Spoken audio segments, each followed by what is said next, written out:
بہت زیادہ عزت و تعظیم و تکریم کے لائق میرے پیارے نبی صلی اللہ علیہ وآلہ وسلم کے پیارے غلاموں، ماہ محرم الحرام کے آخری دن ہیں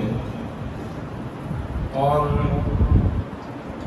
حضرت امام حسین، امام عالی مقام، امام عرش مقام، امام حریت، امام انقلاب، امام شجاعت، امام صبر،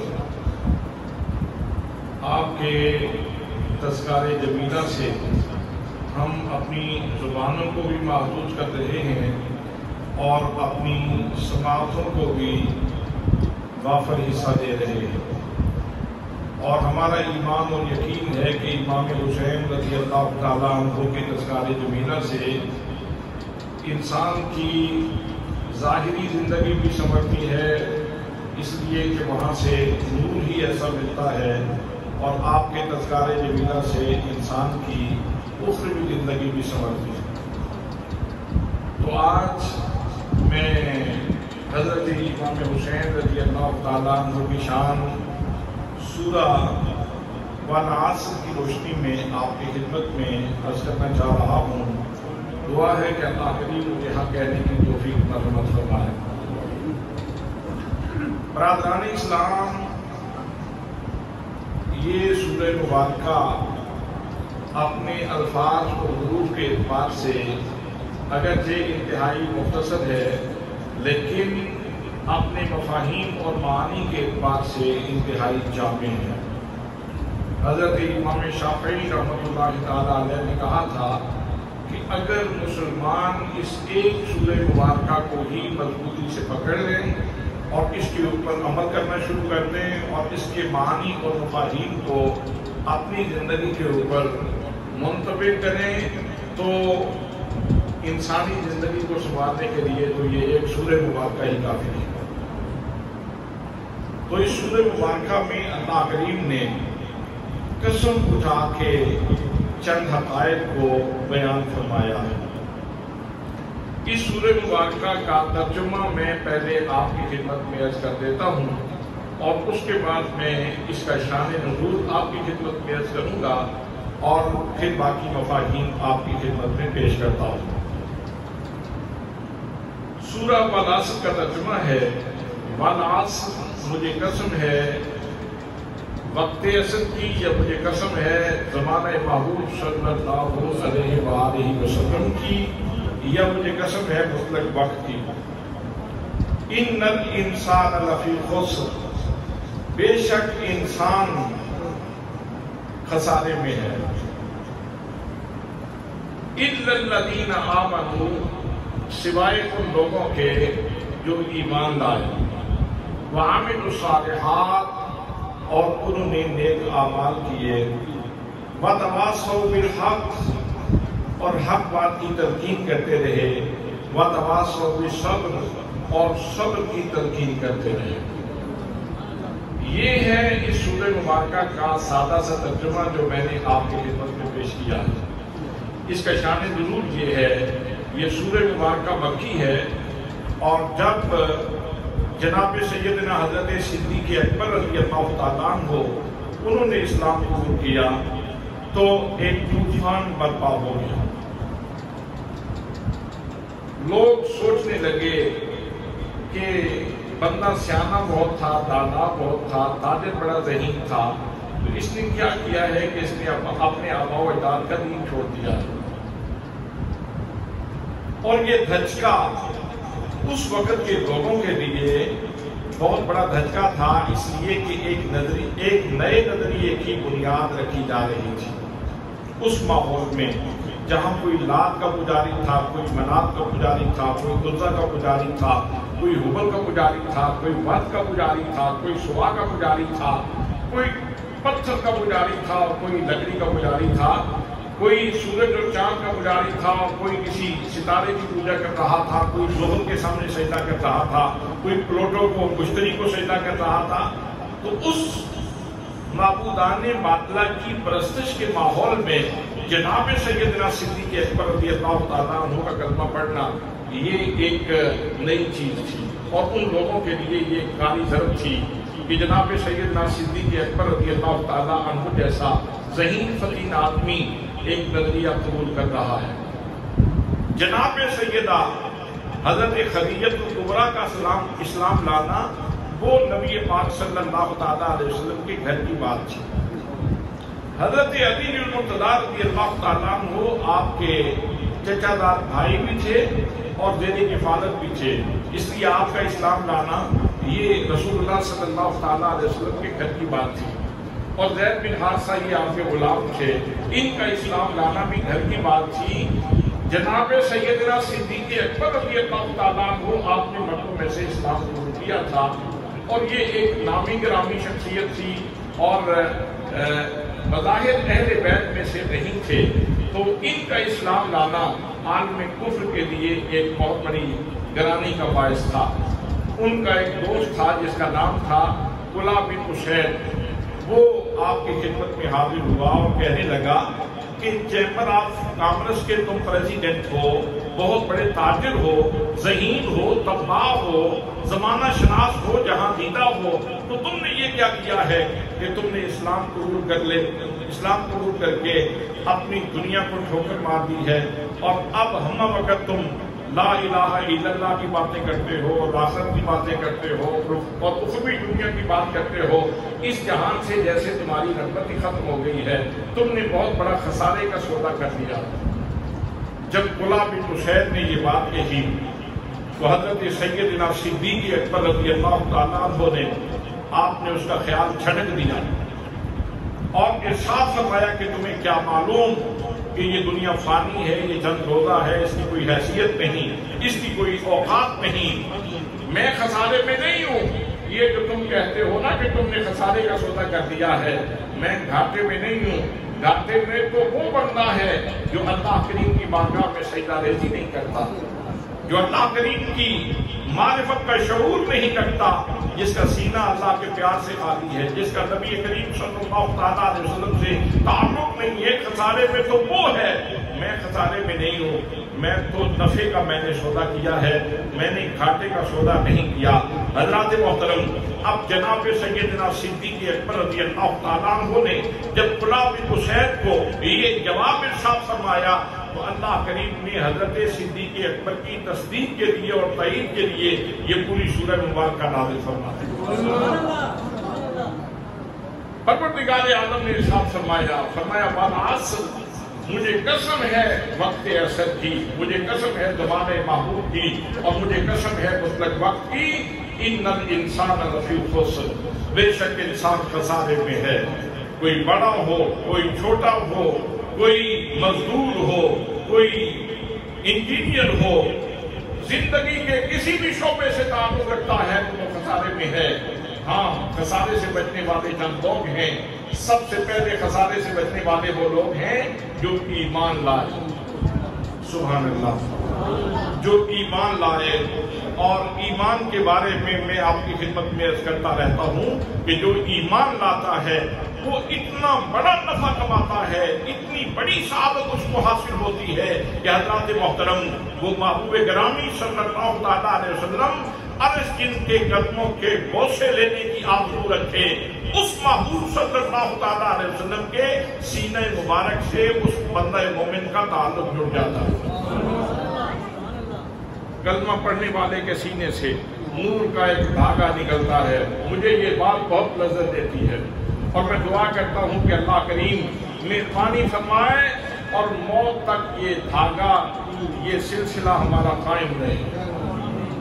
آمین، کہیں آمین۔ یہ چھوٹی بات نہیں، یہ بہت بڑی بات ہے۔ تو فرمایا سب سے پہلے خسارے سے بچنے والے وہ لوگ ہیں جو ایمان لائے، جو ایمان لائے۔ پھر ایمان لانے کے بعد جنہوں نے نیک اعمال کیے، صالح اعمال کیے، اور پھر ان کی یہ نیکی اور ان کا یہ صالح پن ان کی اپنی ذات تک محدود نہیں رہا کہ انہوں نے نیکی کو اپنی زندگی کے دائرے تک ہی رکھا ہو، بلکہ وہ باقی لوگوں کے بارے میں بھی خیر سوچتے ہیں، باقی لوگوں کا بھی بھلا سوچتے ہیں۔ وَتَوَاصَوْا بِالْحَقِّ، حق بات کی تلقین کرتے رہے، وَتَوَاصَوْا بِالصَّبْرِ، اور صبر کی تلقین کرتے رہے۔ حضرات محترم، پہلا معنی جو میں نے آپ کی خدمت میں پیش کیا، امام فخر الدین رازی رحمت اللہ تعالیٰ علیہ نے تفسیر کبیر میں یہ معنی بیان کیا ہے۔ آپ فرماتے ہیں والعصر کا معنی وقت عصر ہے۔ انسان کی زندگی میں وقت عصر بہت زیادہ اہمیت کا حامل ہے، اور بندہ مومن کی زندگی میں تو اس کی اہمیت اور بھی زیادہ ہے، اس لیے کہ حضرات محترم جب بندہ دنیا سے جانے لگتا ہے، چاہے کوئی بھی وقت ہو، کوئی بھی وقت ہو، دوپہر کا وقت ہو یا فجر کا وقت ہو، لیکن جو دنیا سے جا رہا ہے اس کو ایسے لگتا ہے جیسے وقت عصر ہو رہا ہے۔ اور اللہ کریم نے وقت عصر کی نماز کی تاکید فرمائی، فرمایا حافظوا علی الصلوات والصلاۃ الوسطی، فرمایا او ایمان والو، میرے محبوب کے غلاموں، اپنی نمازوں کی حفاظت کیا کرو، خاص طور پہ نماز عصر کی حفاظت کرو۔ حضرات محترم بزرگ فرماتے ہیں جو وقت نماز عصر کا عادی ہو، جب دنیا سے جانے لگتا ہے تو اس وقت کو وقت عصر محسوس ہوگا، اور اگر وقت عصر کا نماز کا پابند ہے تو فرشتوں سے کہے گا فرشتوں ٹھہر جاؤ، مجھے اپنے رب کی بارگاہ میں سجدہ کر لینے دو۔ ابن ماجہ میں جو یہ حدیث پاک بھی موجود ہے کہ اذا ادخل المیت فی القبر، کہ جب میت کو قبر میں داخل کیا جاتا ہے اور فرشتے آتے ہیں سوالات و جوابات کے لیے، اس وقت بھی اس بندے کو وقت عصر محسوس ہوتا ہے۔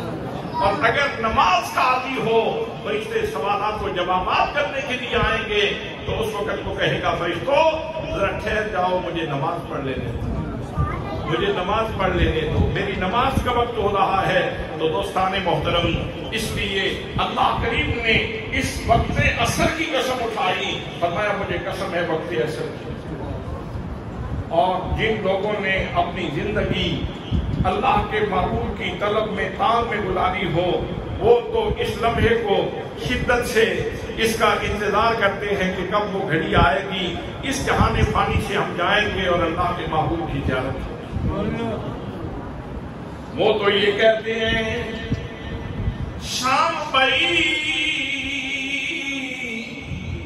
میرا شام نہیں آیا، شام بھائی میرا شام نہیں آیا، تے پھر شام لنگھائی،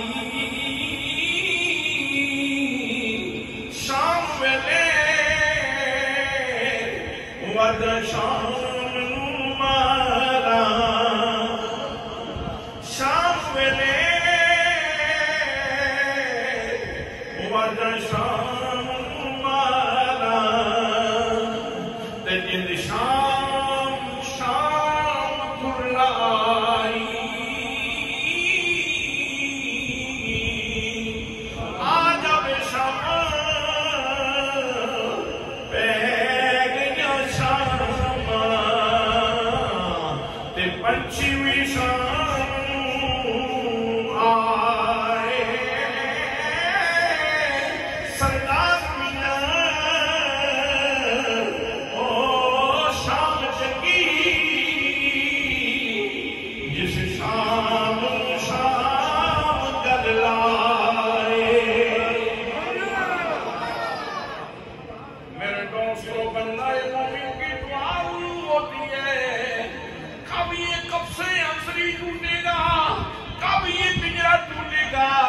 کب یہ دعا داد ہوگی اور کب میں اللہ کے حلیم ناز کی طرف صبر کروں گا۔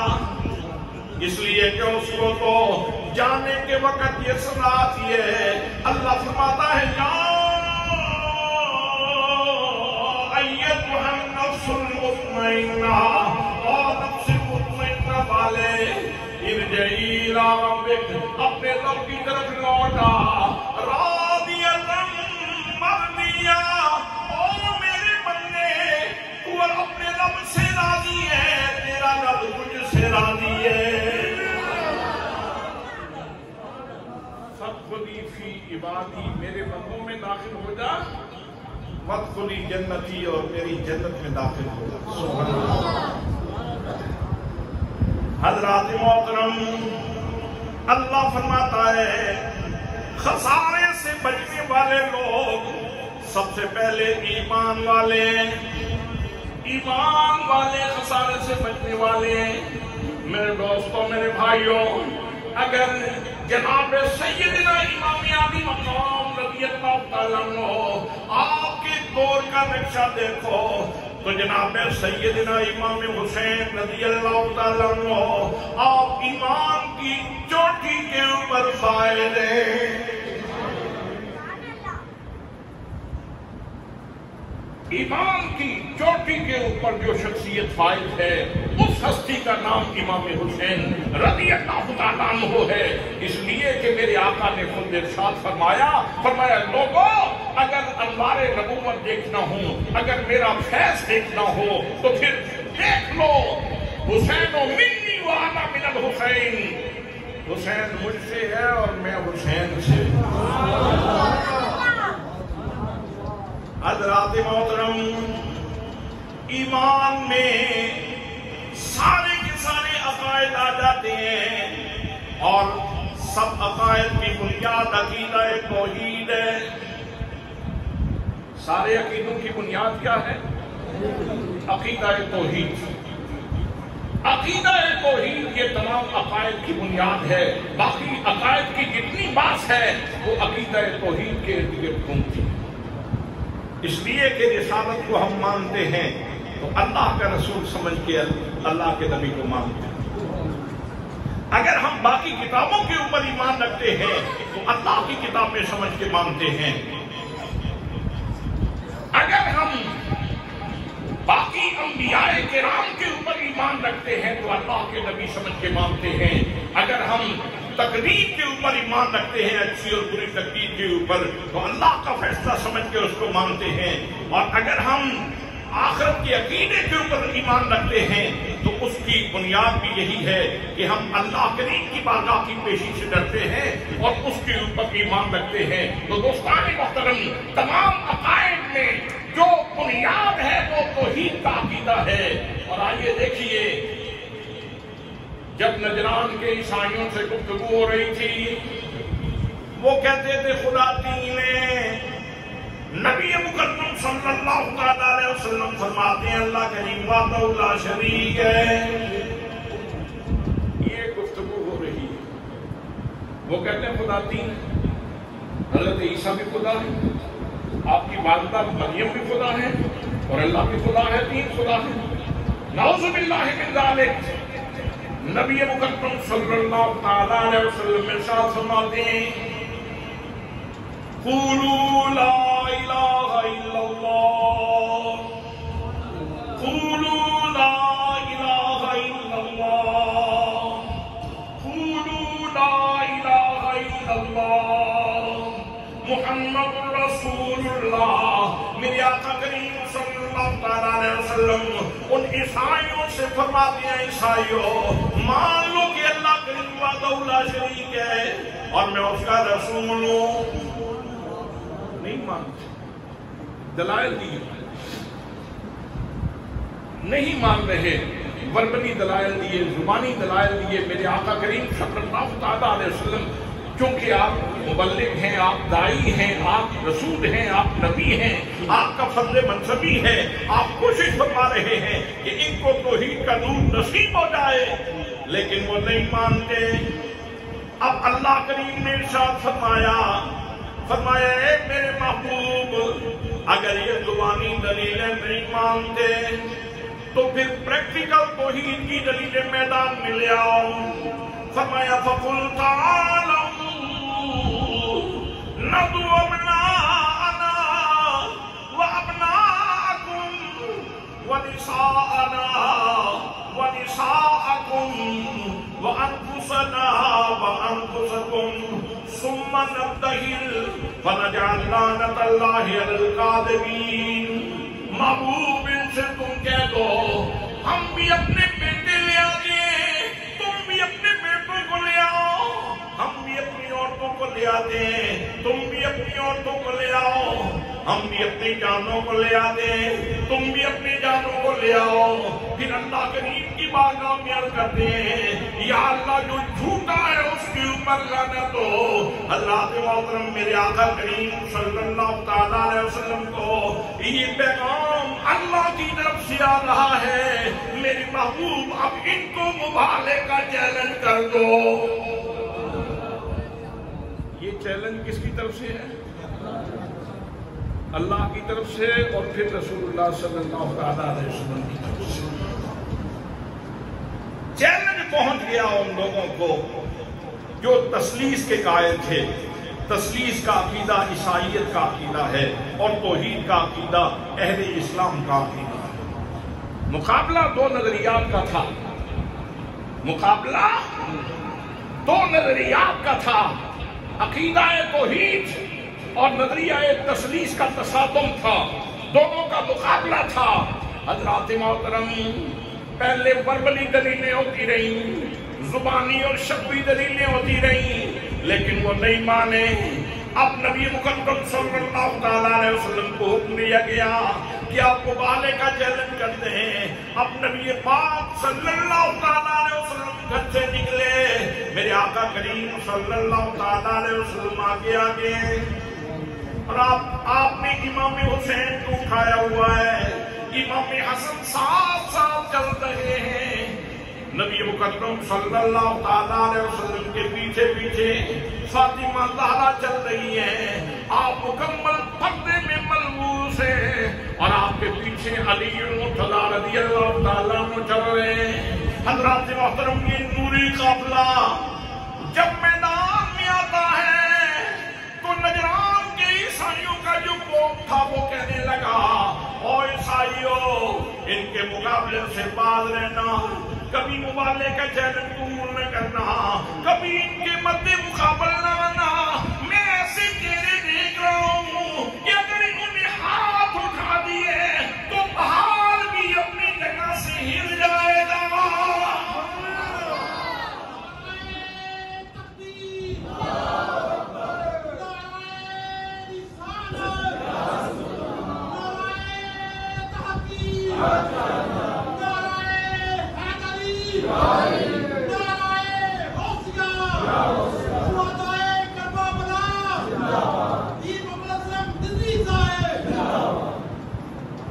اب شکست دو طرح کی ہوتی ہے۔ شکست کا ایک انداز تو یہ ہے کہ نظریہ قبول کر دیا جائے، نظریہ چھوڑ دیا جائے، لیکن بسا اوقات یہ ہوتا ہے کہ دنیاوی مفادات بندے کو نظریہ چھوڑنے پہ اجازت نہیں دیتے چھوڑنے کی۔ دنیا کا لالچ چھوڑنے نہیں دیتا، دنیا کے مفادات چھوڑنے نہیں دیتے، تو بندہ پسپا تو ہو جاتا ہے، لیکن دنیاوی مفادات وہ درمیان میں رکاوٹ بن جاتے ہیں، اور کبھی اس طرح ہوتا ہے کہ بندہ نظریہ ہی قبول کر لیتا ہے۔ تو انہوں نے بے شک توحید کا کلمہ تو اس موقع پہ نہیں پڑھا، لیکن جھنڈا کس نظریے کا لہرایا؟ عقیدہ توحید کا۔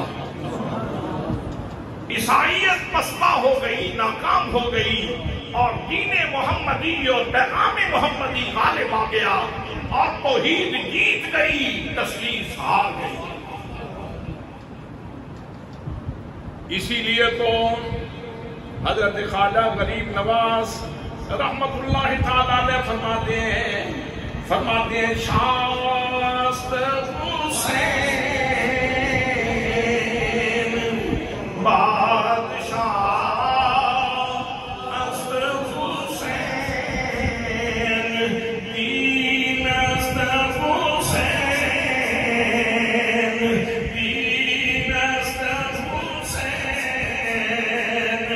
دین است حسین دین بنا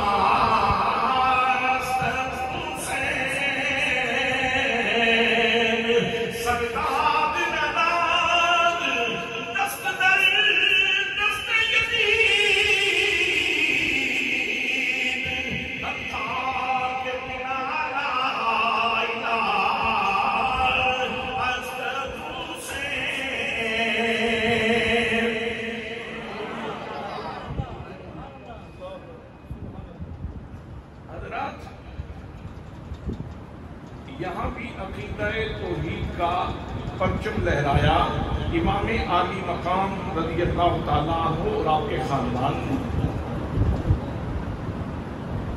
یعنی حسین گود میں بھی ہو تو پھر بھی اس کا چہرہ اتنا تابناک ہے،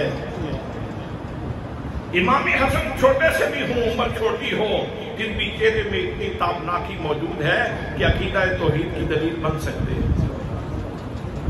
فاطمہ زہرا پردے میں بھی ملبوس ہوں، عقیدہ توحید کی صداقت کا جو ہے وہ مینار بن سکتی ہیں، اور جناب شیر خدا کا چہرہ یہ بھی عقیدہ توحید کی دلیل ہے، اور محمد مصطفیٰ صلی اللہ علیہ وسلم کا وجود مسعود تو وہ وجود مسعود ہے جس کو سب سے لے کر پاؤں تک اللہ کریم نے اپنی الوہیت کی اور اپنی توحید کی دلیل قرار دیا۔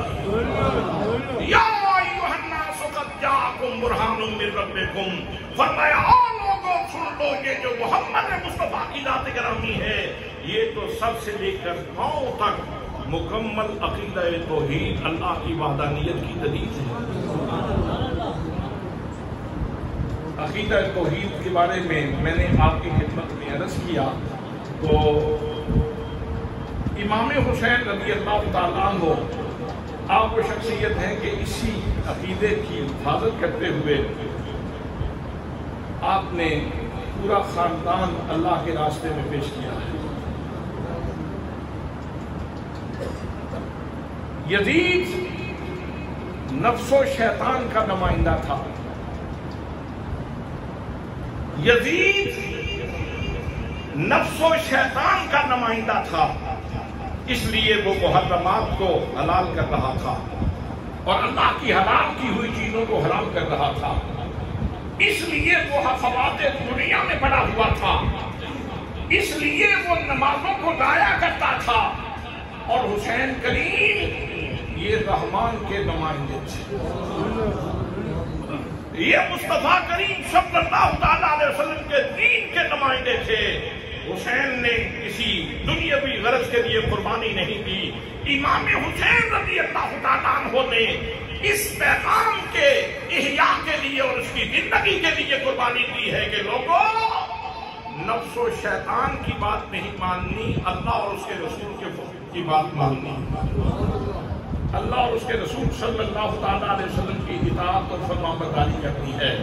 حضرات محترم، یزید سے کوئی اور جھگڑا تو نہیں تھا، کوئی اور اختلاف تو نہیں تھا، وہ جو صداقتیں نبی پاک صلی اللہ تعالیٰ علیہ وسلم نے لوگوں میں تقسیم کی تھی، ان کے اوپر خنجر پھیرنا چاہتا تھا، اور حسین کریم ان صداقتوں کو زندہ کرنا چاہتے تھے، ان صداقتوں کی حفاظت کرنا چاہتے تھے۔ اس لیے امام حسین رضی اللہ تعالیٰ عنہ آپ نے قربانی دی ہے۔ تو امام حسین ایمان کی دنیا میں ایک بہت بڑی ایگزامپل ہے، ایمان کی دنیا میں بہت بڑی ایگزامپل ہے، توحید کا بہت بڑا مینار ہے، اور حضرت معین الدین چشتی اجمیری کے بقول سراپا دین ہے۔ اور اسی وجہ سے کہا کہ بنا لا الہ الا حسین، کہ آپ کے دور میں جب دین کی بنا گر رہی تھی، یہ عمارت گر رہی تھی، تو حسین اس کو سہارا دے کے اس کو کھڑا کر رہے تھے۔ حضرات محترم،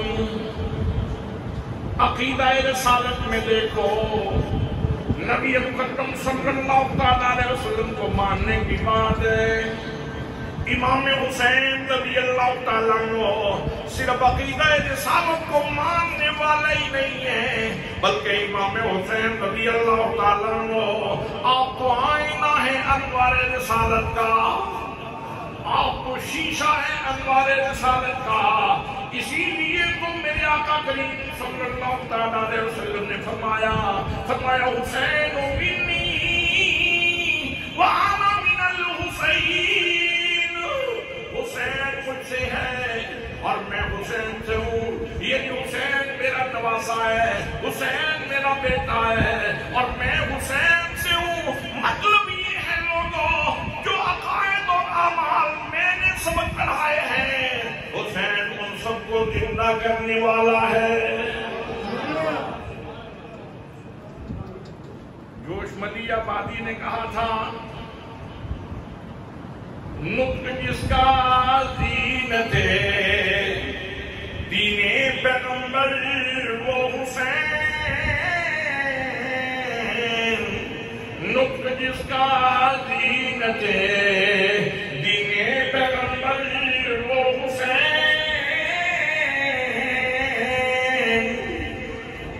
تھا جو شرح مصطفیٰ تفسیر حیدر وہ حسین،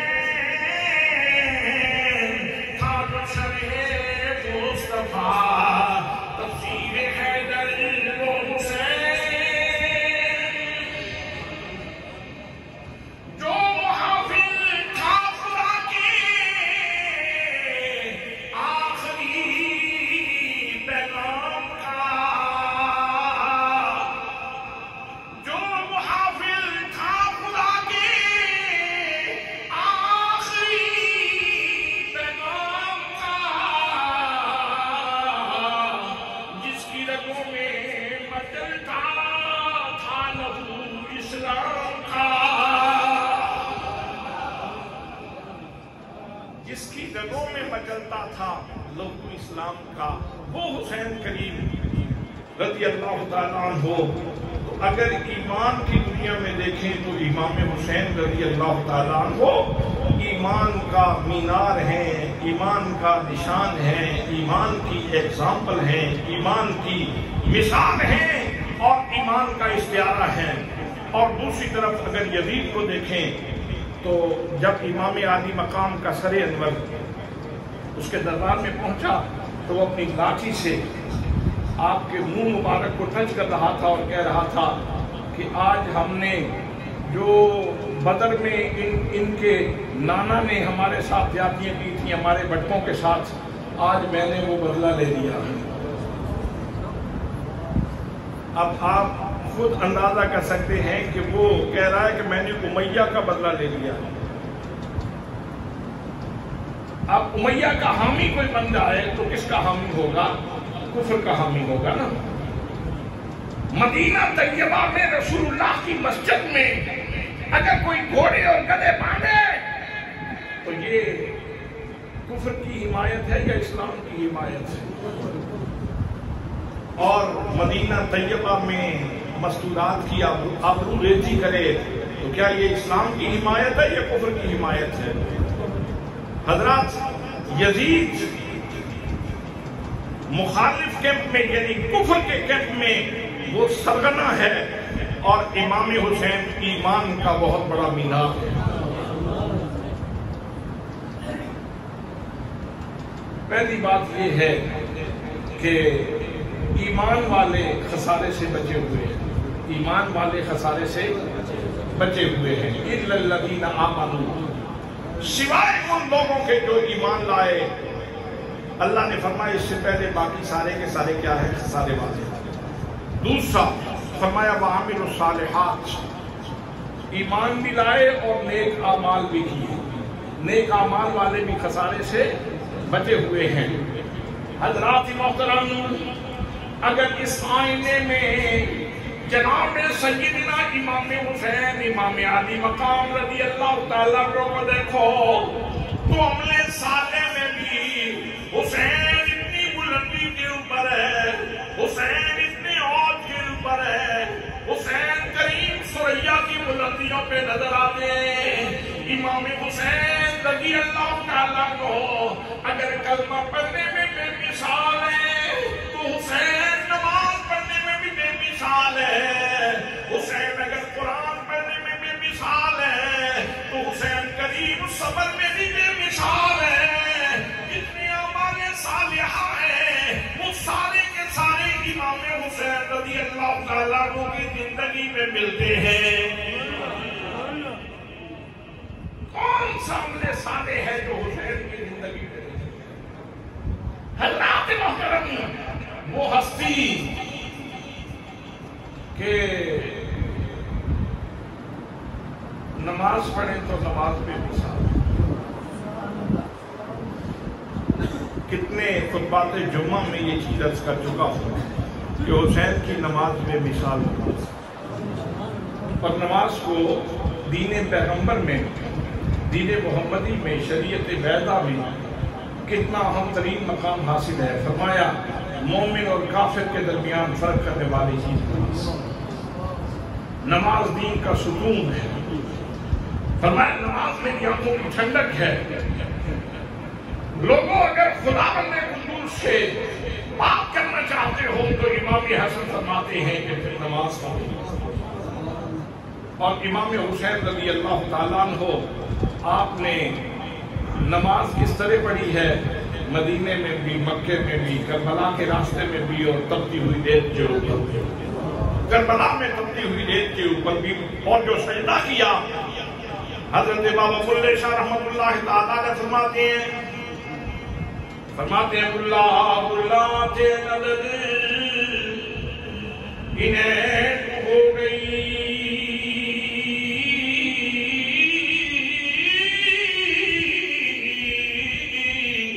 کی ہویا جے میں ایک وار بھلا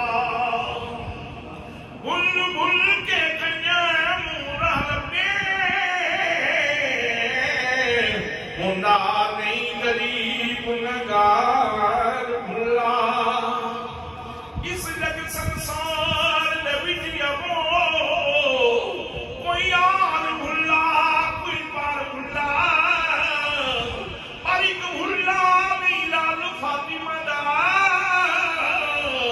جنہ نہیں نہ ایٹھ تلوار بھلا۔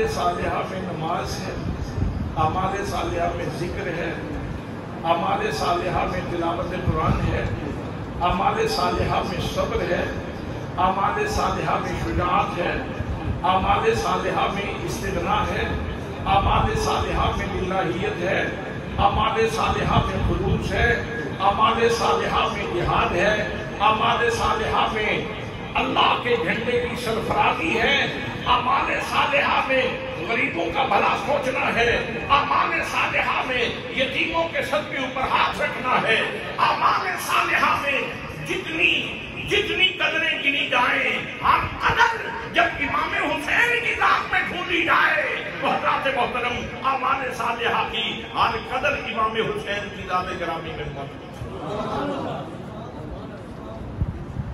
آپ کو قرآن مقدس کے اوپر کتنے عمل کرنے والے ہیں؟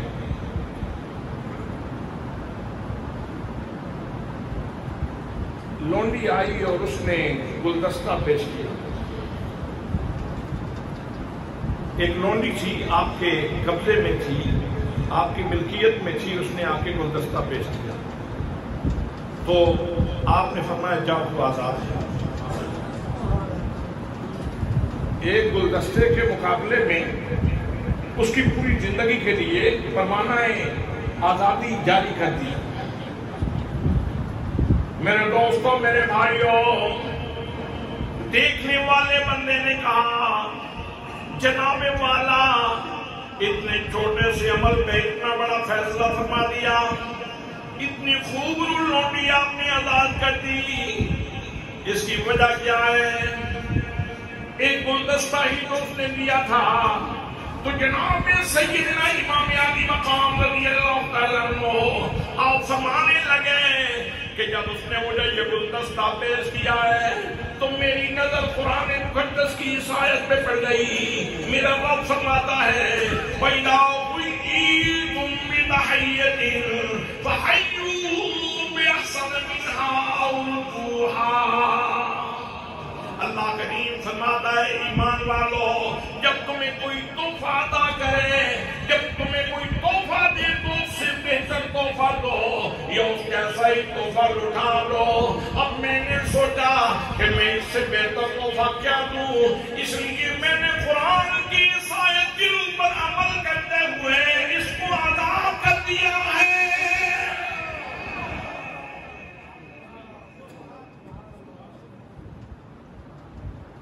ہمیشہ کے لیے خادمہ تھی، گھر کا کام کرنے والی تھی، بہت سارے منافع اس سے حاصل کیے جا سکتے تھے، بہت سارے مفادات اس کے ساتھ وابستہ تھے۔ ایک گلدستہ اس نے دیا، امام کی نظر قرآن مقدس کے اوپر ہے اور فرمایا کہ میں نے قرآن کی اس آیت کے اوپر عمل کیا ہے۔ یہ عمل صالح کی ایگزامپل آپ کی خدمت میں پیش کی ہے۔ وقت ختم ہو رہا ہے۔ چوتھا، تیسرے نمبر پہ فرمایا وَتَوَاصَوْا بِالْحَقِّ، جو حق بات کی تلقین کرتا رہا وہ بھی خسارے سے بچ گیا، وہ بھی خسارے سے۔ کربلا کی دھرتی کو دیکھو کہ امام حسین رضی اللہ تعالیٰ عنہ کتنی مرتبہ کوفیوں کو فرما رہے ہیں، کوفیوں مجھے پہچانو میں کون ہوں، مجھے پہچانو کہ میں تمہارے نبی کا نواسہ ہوں۔ اگر دل سے کلمہ پڑھتے ہو تو یاد کرو ان لمحات کو کہ جب میں مصطفیٰ کریم صلی اللہ علیہ وسلم کے قدموں پہ کھیلا کرتا تھا۔ اس لیے میرا حق ضائع کر کے اللہ کی بارگاہ میں مجرم مت بنو۔ کتنی دفعہ آپ نے تواصی بالحق کا فریضہ ادا کیا۔ اس سے پہلے کی زندگی وہ بھی اسی طرح تھی، اس سے پہلے کی کربلا سے پہلے کی زندگی جو تھی اس میں بھی امام حسین تواصی بالحق کا فریضہ سر انجام دیتے رہے، اور تواصی بالصبر وتواصوا بالحق وتواصوا بالصبر۔ چوتھے نمبر پہ فرمایا کہ جو صبر کی تلقین کرتا رہا وہ بھی خسارے سے بچ گیا، وہ بھی خسارے سے بچ گیا۔ حضرات محترم، جب مشکلات بڑھتی ہیں تو بسا اوقات نظریات بدل جاتے ہیں۔ ایک آدمی ہمیشہ دوسرے لوگوں کو تلقین کیا کرتا تھا کہ یار یہ بین نہ کیا کرو، یہ بے صبری کا مظاہرہ نہ کیا کرو، یہ نہ کیا کرو، وہ نہ کیا کرو، تو اس کا اپنا کوئی عزیز فوت ہو گیا، تو اب وہ ہاتھ بلند کر کے رونے لگا۔ تو کسی نے کہا میاں سارے جہان کو تو تم سمجھاتے تھے، تو آج اپنی باری آئی ہے تو کیا بنا؟ تو اس نے کہا آج مجھے سمجھ آئی ہے کہ اس مرض کا دارو یہی ہے، غبار نکالنا ہو دل کا تو پھر اس طرح کا کام کرنا پڑتا ہے۔ جب مصائب ہجوم کر کے آ جاتے ہیں تو بڑے بڑے لوگوں کے پیتے پانی ہو جاتے ہیں، لیکن حسین تیری عظمتوں کو لاکھوں سلام، امام حسین تیری جرأت کو سلام، تیری استقامت کو سلام، تیری عزت کو سلام، تیری بصارت کو سلام۔ امام حسین رضی اللہ تعالیٰ عنہ جب خود میدان کارزار کی طرف جا رہے تھے تو حضرت سیدہ زینب سلام اللہ علیہا سے فرما رہے تھے میری بہن میرا امتحان تو ختم ہو رہا ہے، زینب تیرے امتحان میں شدت آ رہی ہے، میری بہن میرے جانے کے بعد ماتم نہ کرنا، بے صبری کا مظاہرہ نہ کرنا، میں جاتے ہوئے تمہیں تلقین صبر کر رہا ہوں، اس لیے کہ میرے آقا کریم صلی اللہ تعالیٰ علیہ وسلم کے ارشاد گرامی ہے من ضرب الخدود وشق الجیوب ودعا بدعوى الجاہلیت فلیس منا، جو ہجوم غم میں اپنے منہ کے اوپر تماچے مارے یا گریبان چاک کرے یا سینہ کو بھی کرے اور جاہلیت کے الفاظ بولے تو اس کا ہمارے ساتھ کوئی تعلق نہیں ہے۔ زینب ہم صبر کے گھرانے کے ہیں، ہم نے صبر کرنا ہے۔ تو سیدہ زینب نے بھی کہا بھائی جان اگر آپ نے فاطمہ زہرا کا شیر پیا ہے تو میں بھی اسی فاطمہ زہرا کی گود میں پلی ہوں، سبحان اللہ۔ اگر آپ شیر خدا کے بیٹے ہیں تو میں بھی شیر خدا کی بیٹی ہوں، اگر آپ محمد مصطفیٰ کے نواسے ہیں تو میں بھی محمد مصطفیٰ کی نواسی ہوں۔ میرے بھائی جب تم چلے جاؤ گے تو پھر زینب زینب نہیں رہے گی، زینب حسین بن جائے گی،